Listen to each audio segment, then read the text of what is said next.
Bismillahirrahmanirrahim. Alhamdulillah rabbil alamin. Wassalatu wassalamu ala asyrafil anbiya wal mursalin nabiyina Muhammadin wa ala alihi washabihi ajma'in. Benar, tidak semua bencana alam yang turun itu disebabkan oleh suatu dosa tertentu. Tapi ketahuilah bahwasanya tidaklah setiap dosa yang dilakukan oleh anak Adam kecuali memiliki akibat, dan salah satu akibatnya adalah Allah Subhanahu wa Ta'ala akan menurunkan azab sebagai hukuman atas orang-orang yang melakukan perbuatan maksiat dan dosa tersebut, sebagai teguran keras di tingkat akhirnya. Mungkin bagi orang yang tidak mengerti agama tidak akan memahami hal ini.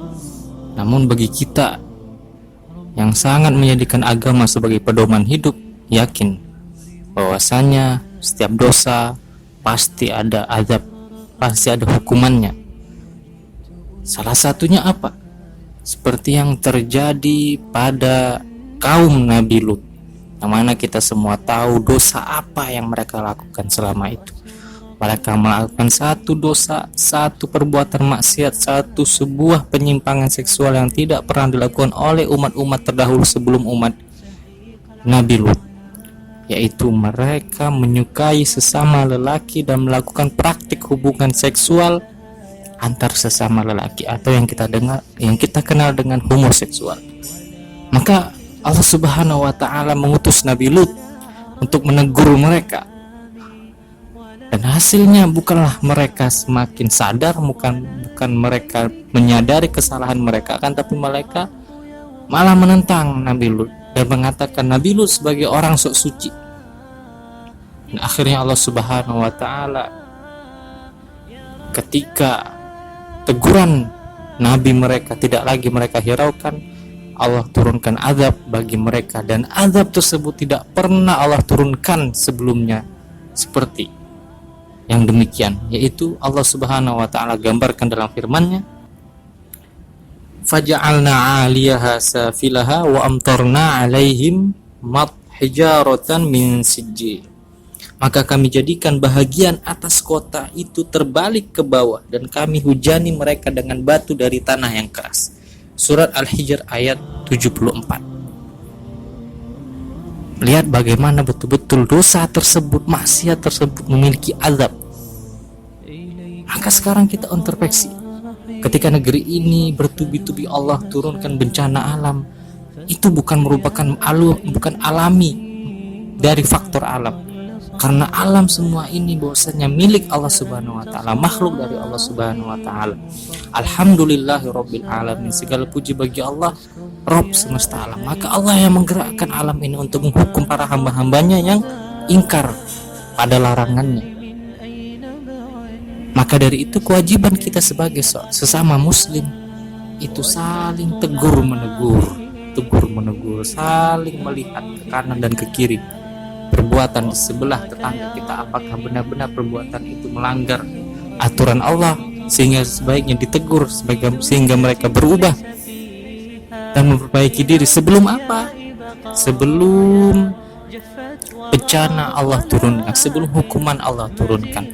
Nabi Shallallahu Alaihi Wasallam bersabda, Inna nasa idza ra'au al-munkar wa la yughayyirunah aw syaka an ya'ummallahu bi'iqabih. Rawahu Ibnu Majah. Sungguhnya manusia, jika mereka melihat ada satu kemungkaran, kemudian mereka tidak mengubahnya, tidak mencegahnya, maka nyaris Allah akan turunkan hukuman bagi mereka. Dan ketika kemungkaran itu semakin menyebar luas, semakin menampakkan diri terang-terangan, tidak ada yang menghiraukannya, bahkan dibuat kontes, dibuat acara khusus memeriahkan acara maksiat tersebut, dan tidak ada satupun yang melarangnya, mencegahnya, mengubahnya. Apa kata Allah Subhanahu wa Ta'ala? Wattaqu fitnatan la tusibanna alladziina zalamu minkum khassah wa'lamu annallaha syadidul 'iqab. Dan peliharalah dirimu daripada siksaan yang tidak khusus menimpa orang-orang yang zalim saja di antara kamu, Dan ketahuilah bahwasanya Allah amat keras siksaannya. Quran surah Al-Anfal ayat 25. Jadi ketika hukuman atas maksiat tersebut telah turun, azab tersebut, hukuman tersebut, siksaan tersebut tidak hanya menimpa mereka para pelakunya, akan tapi turun sama rata, memukul sama rata, melibas semua yang ada di permukaan tanah tersebut, baik itu yang melakukannya ataupun orang-orang baik yang tidak menghiraukannya, tidak melakukannya sama sekali, orang-orang yang tidak bersalah. Maka ketahuilah bahwasanya dosa maksiat ini dapat menghilangkan nyawa orang-orang yang tidak bersalah atas perlakuan mereka yang melakukan maksiat seenak mereka saja, untuk memenuhi hawa nafsu mereka saja, akan tapi yang terkena hukuman oleh Allah Subhanahu wa Ta'ala itu semua orang, baik yang melakukan ataupun yang tidak melakukan, orang-orang tidak berdosa.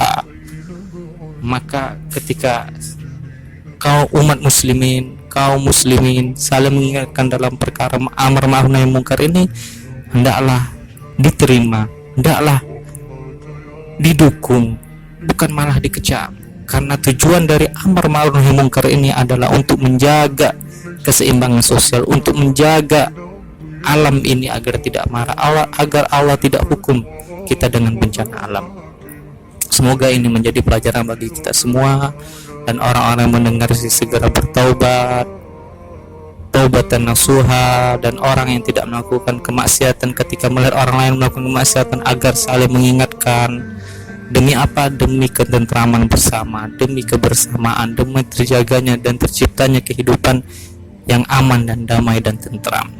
Wassalamualaikum warahmatullahi wabarakatuh.